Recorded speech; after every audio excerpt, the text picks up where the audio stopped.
My name's Steve and I love people who make things. We're a nation of inventive, inspiring makers. This room alone will produce 100,000 items a year. But yeah, it used to be full of cows. And then I'd be, Afghanistan or Iraq, sat in my room just sketching out designs, waiting to come home to play around with them. I'm on a mission to list the greatest products we make, because if we don't champion the skills on our doorstep, we risk losing them. Running down to our left, we have hand cutting. The problem is getting labour now. One of the biggest challenges we have here is our ageing workforce. Join me as we hear stories from behind the factory doors. I remember drawing my dad's house and he said, "Why don't you count the bricks?" Oh, he wanted you to be quiet, didn't he? Do you ever have any sleepless nights, Alex? I don't sleep. Together, let's make more makers.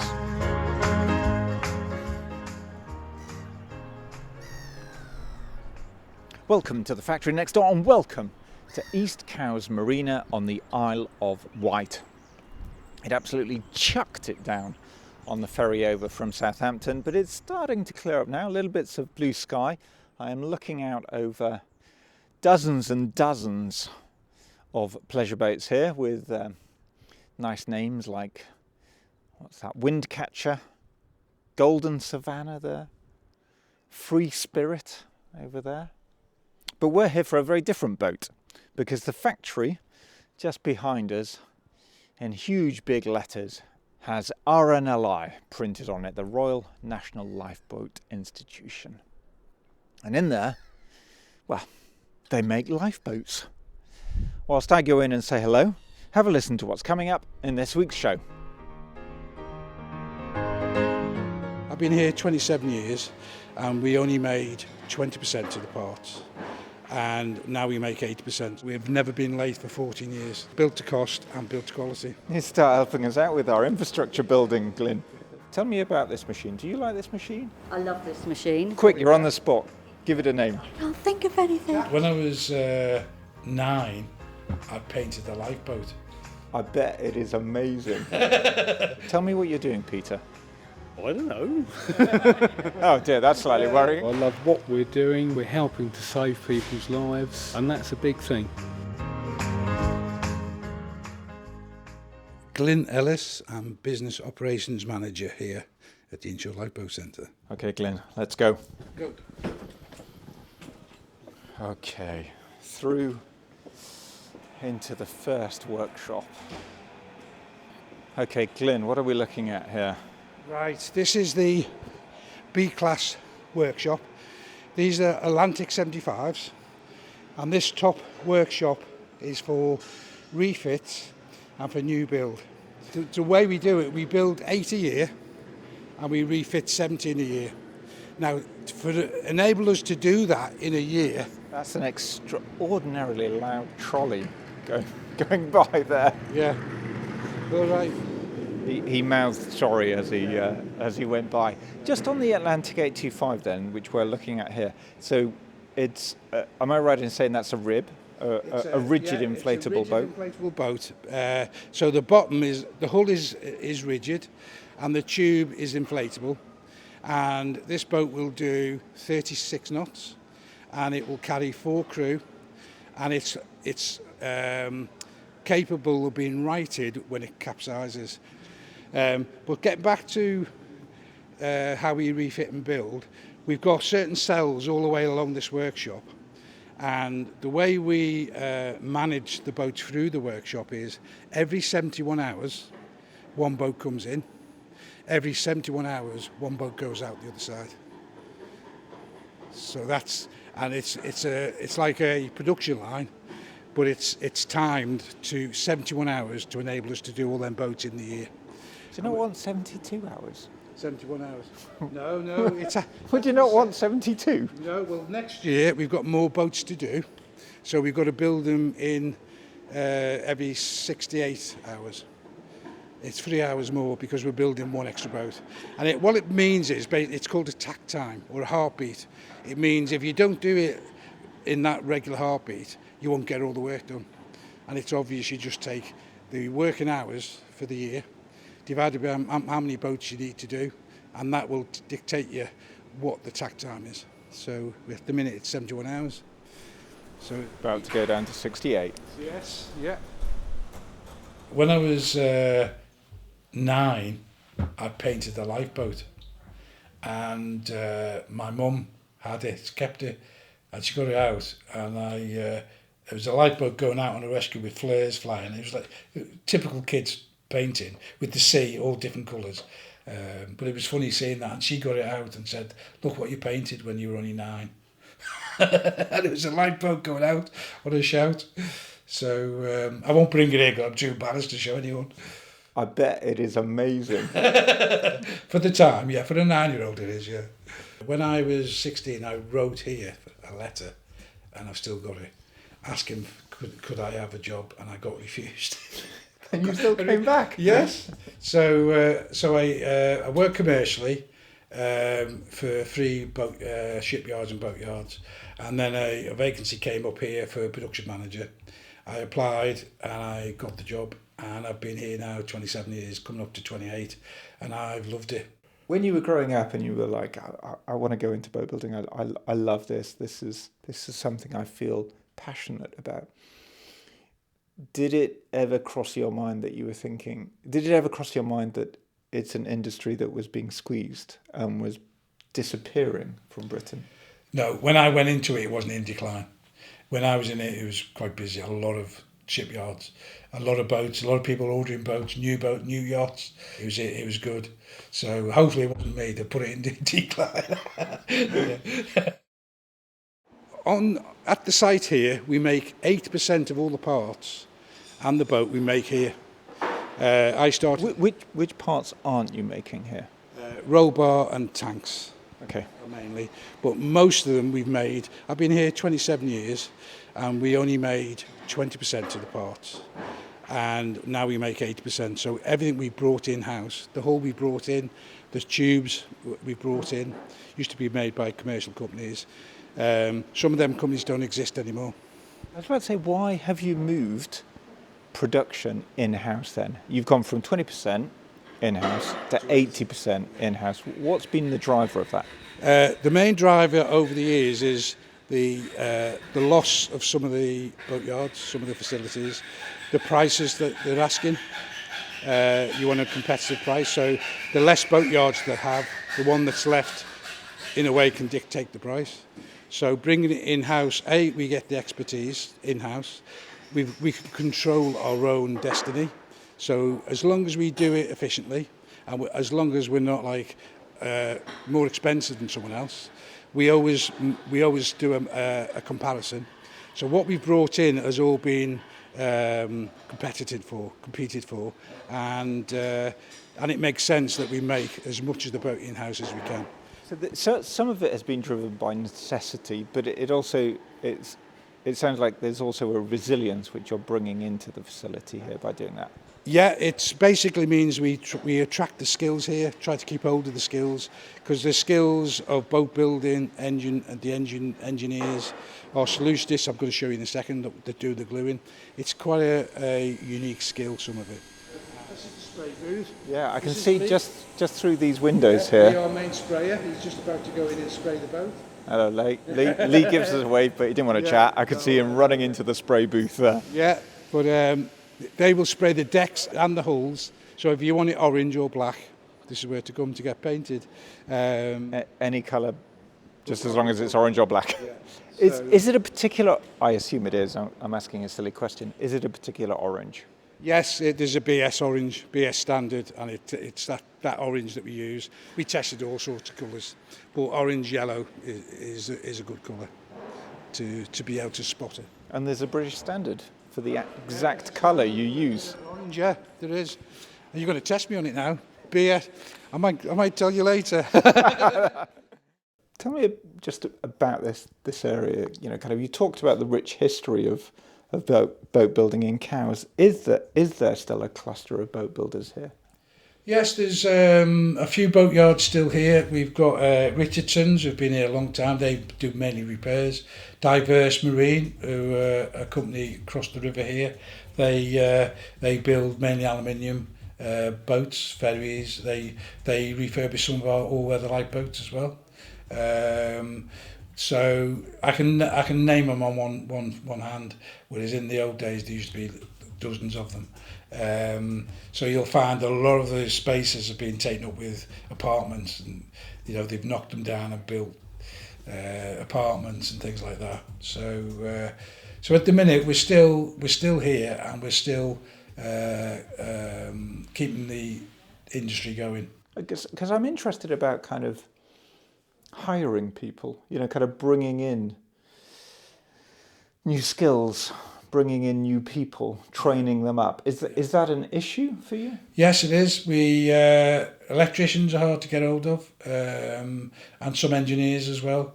So that's why we do apprentices. So we've got 7 apprentices at the minute. The RNLI we've got about 40 odd apprentices across the RNLI, and the reason for that is to train them in the skills that we need. And we can look ahead and say that we've got a welder retiring, we need to train someone to be a welder. We've got electricians that we're going to retire, so we can plan it in the future. And we're trying to keep the skills going. But you're quite right, some of the skills are hard to get, and the electrician being one of them. Across the bridge to our electrical section, we're walking across a passenger bridge that we designed in. We had these buildings built separately, but we allowed for the bridges to be built to save wasting time walking up and down stairs to get from A to B. Put a bridge directly in, and you can move products, consoles, engines right across the bridge. So in here we've got our electrical workshop, and you'll see the consoles are being fitted out. We manufacture in here and put together switch panels, circuit breaker boxes. All the navigational gear is all put together in here and made. We then dunk the stuff into a metre of water to test the IP resistance. So there's a lot of gear goes just on the console. Yeah, and you can see a roll bar getting fitted out with the radar and the aerials on it. And this area itself, there's about 4 or 5 electricians, and you'll see we have kits of parts in cages, red cages, on standby, so that those kits get refilled every 71 hours, so it's ready for the next boat. So, and as you can see, it's quite neat and tidy. Everything you see in here is what the staff have designed, not what managers have done, and they've come up with the layout. All I want to know is the boats are going out on time and to budget. So how they do it and how they lay it out, they've planned it, developed it, and they own it. And the key there is, because they own it, they make it work. So we've never been late for 14 years. Never one boat has been late, built to cost and built to quality, with 0 defects. You need to start working for the government, don't you? You need to start helping us out with our infrastructure building, Glyn. So we're just going to cross another bridge. This will take us into a D-class, the smaller boats, the smaller ILBs. And this is where we build the D-class. We also do the daughter boats, which are boats like a Y boat, X-boat, XP boat. They're all smaller boats carried on the all-weather light boats. So we build them here as well. But I'll show you them as we go through. So the D boat is quite a bit smaller, isn't it, than the Atlantic 85? The D class will do 25 knots, carries a 3 to 4 crew, has a single, this is the only boat we have a single engine on, and it's a single 50 horsepower with a PERS system for restart. And this boat, the crew will write if they capsize, and the engine will start as well. But this is mainly for surf rescue, for cliff rescue. So this is good for going into little caves and on rocks. So you can see there's a lot going on, different things going on. I'm going to take you now into where we build the Atlantic hulls, which has got an oven and a freezer, and I'm going to explain about that in a second. All right. Good. Okay, as you walk through, you see a console already made, some moulds that are stored that we use. All right, Sam. And into another huge area of the factory. Now in here is where we build the Atlantic hulls and all our components. In the corner we've got a freezer that keeps the fabric to -14. If you put it to room temperature, it cures, goes hard, and then it's useless. So we put it in a freezer, -14. We air condition this workshop, so they've got longer to work with it. So what they do, they cut that fabric, put it into the mould, then they cook it in an oven, which I'm just about to show you now. This is your giant oven. Yes, this is our oven. We're in a giant oven. I mean, this is the biggest oven I've ever seen, Glyn. It only goes to 80, 90 degrees, but it's what we do, we've got to make sure, a bit like a cake, it's evenly cooked. So we put thermocouples all the way around the mould, and that's hooked up to a computer, so we can monitor that it's been evenly cooked. But yeah, so that's the oven. How long does it stay in the oven for? Each hole? About 6 hours. About 6 hours. We used to do it overnight, and we used to have a security man come in and look after the factory. We didn't want someone said, oh, we'll just leave it overnight. And I said, you can't have an oven on overnight with no one here. It's a bit like in your house, isn't it? So I said, we had a security firm come in, and they watched, an oven watch they called it. And then we decided we shortened the cure time from about 8 or 9 hours to 6 hours, which meant we could do it in the day. So, and each hull, you're looking at about £50,000 each hull, just the hull alone. How much is the whole boat? Whole boat is about 260,000 to make. So they're most probably, and I would say this anyway, the best lifeboats in the world. So, and to prove that, we have other life-saving organisations who come and buy them from us. Hi, if you're enjoying the show and want to support our makers and manufacturers, please hit the subscribe or follow button. If you're listening on Apple, hit the stars and rate the show. It takes a small moment but makes a big difference. Thanks. Right, back to the chat. What's the hardest part of your job? There isn't any hard part. It's the pressure is making sure the quality is right and to make sure we get the boats out on time. When we promise a boat a certain date, we have to meet that date. We've got to meet the cost as well. We can't, if a boat's 250,000, it can't cost 300 grand. How are we transparent? How can people see that what we're doing is efficient? We have a meeting for half an hour every week, and it's to talk about issues. All I want to know is what the issue is, how can we resolve it? And you can do that in half an hour. You don't need hours and hours of meetings, patting everyone on the back. You need to get to the bottom of what the problem is, sort it and resolve it, and then get on. And that's what we do. We're very good at sorting issues and problems and keeping them going. But there's nothing I don't like. It's just part of what we do. Yeah, so never a dull moment really, and not really a bad day. Do you live for the week? Do you spend your weekend slightly glum waiting for Monday? Well, no, when I have time off, I struggle. And someone said that's why I haven't retired yet, because I thought, what am I going to do? So every day is different, and there's always something different going on. Hopefully, new design of boats coming up in the future, modification to Atlantics, to D-class. So we're waiting for that project to kick off. So there's always engineering changes because fuel's got to, in the future, we can't get petrol. So what are we going to do? Are we going to go electric? Are we going to use an alternative fuel that will adapt to what we've got? So there's all that coming along at the minute. Okay, we're going to go downstairs now. You're going to love this next section. I've loved it all, Glyn. It's the nearest to a robot we've got. Thank you. Oh, wow. This looks to me like a huge cutting machine. It is. CNC cutting machine. All of what we do here used to be done by hand. Cutting with scissors or presses. About 12 years ago we decided to buy a CNC machine, cut machine. And that'll have cost you a bob or two, because that is a huge CNC machine. The machine is long enough and big enough to do Atlantic sponsons with. And the size, just because the size is really quite something. I mean, it's probably wide, I don't know, what's that, 6 foot, 7 foot? Yeah, it must be 2 metres. It's most probably about, must be 10, 12 metres long. And are you using this machine to cut out the kind of the material that is then stuck together to create the rib, the inflatable part. And Jackie there in the corner, she's been here for 42 years. So, Wow. yeah, and she's the expert on this machine as well. So, all right, Jax. Okay, just saying you've been here 42 years. Can we have a word, Jackie? Yes. Come and say hello. Jackie, what do you do here? A little bit of everything, really. The CNC, at the moment I'm working on writing pad, building, sponsons, making up all packages. I've pretty much done everything, really. I don't think there's anything left that I haven't done. You could make a boat all by yourself. I probably could. Yes, yeah. Tell me about this machine. Do you like this machine? I love this machine.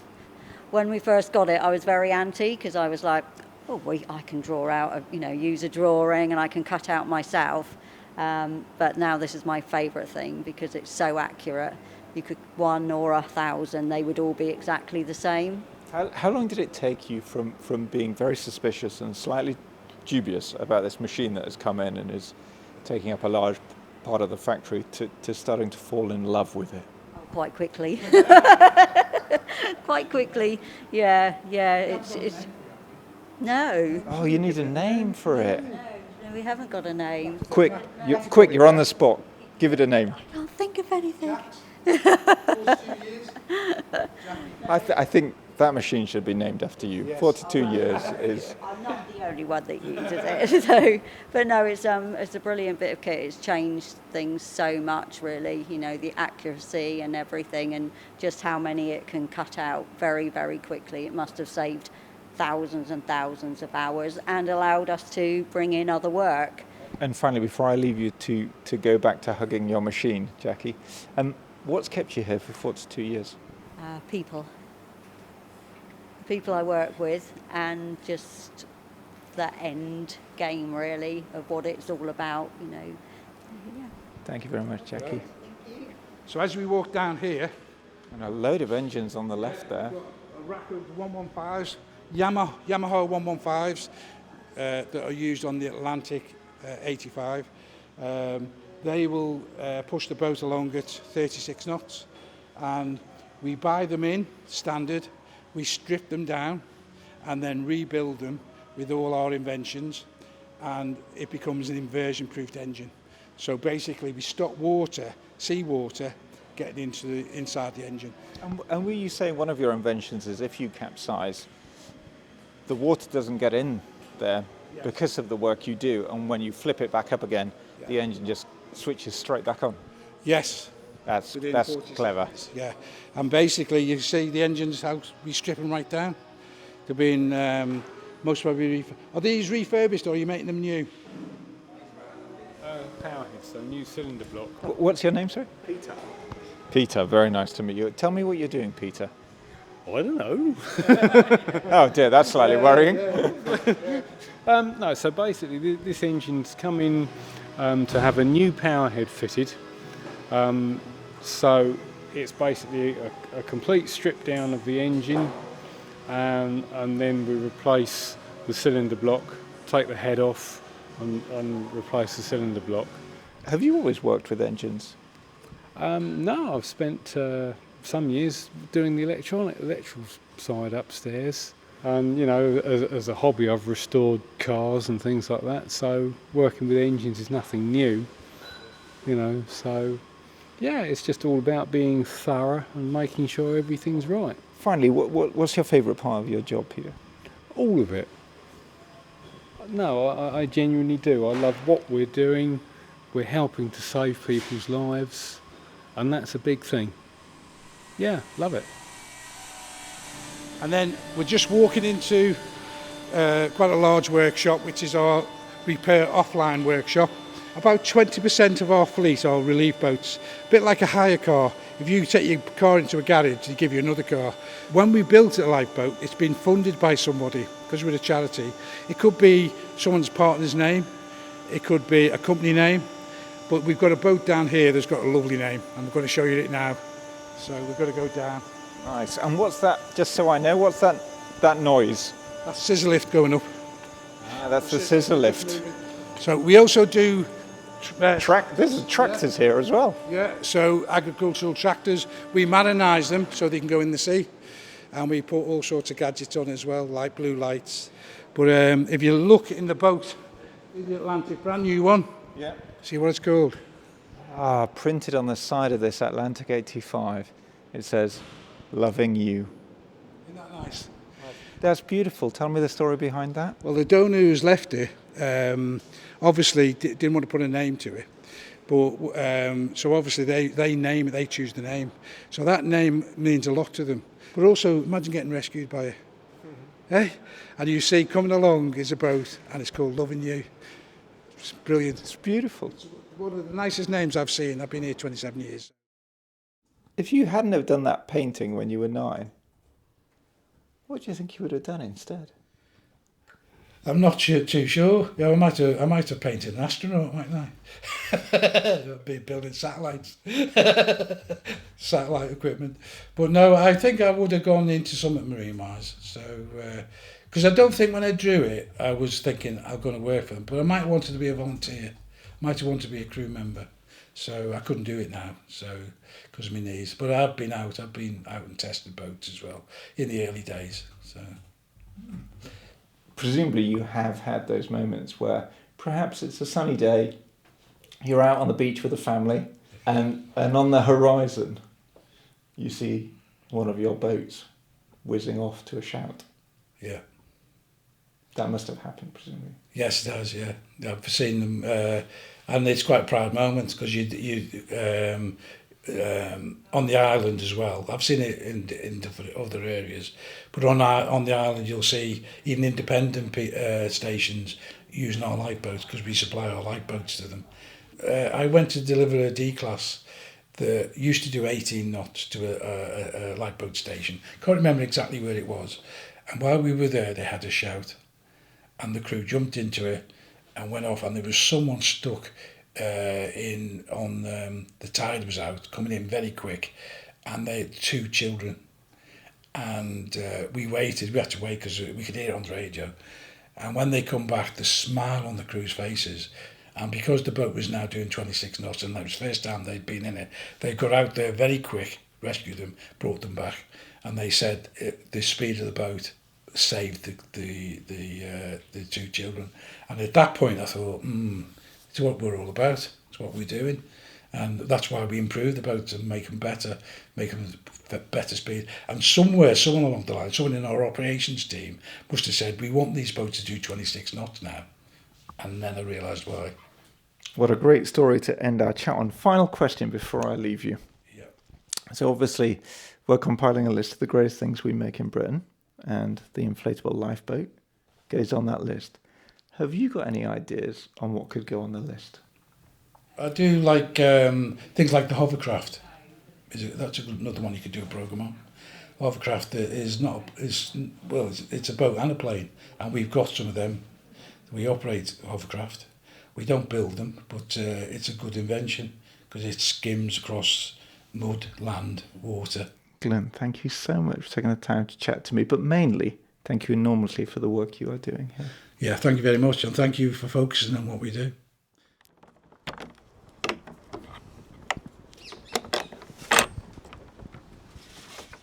Okay, into the shed of greatness goes the inflatable lifeboat, number 23 on our list. Honestly, when Glyn showed me that boat called Loving You, and asked me to imagine myself in trouble at sea and just kind of spotting that boat, that Loving You, racing across the horizon to save me, I almost burst into tears in the factory. My thanks to Glyn and all the lovely people at the RNLI manufacturing site in Cowes. I am loving you. And thanks to you for letting me hang out with you for the past half an hour, whilst on your commute, crafting, walking the dog, having a cup of tea. Always a pleasure to hang with you. Thanks for all your comments and thoughts on last week's show, the space satellite. Got loads of messages about that one. Lots via LinkedIn rather than Instagram. If you're on LinkedIn, look me up, say hello. Right, I am off to start preparations for our next show. So wherever you are, whatever you're doing, I hope you're happy. Until next time.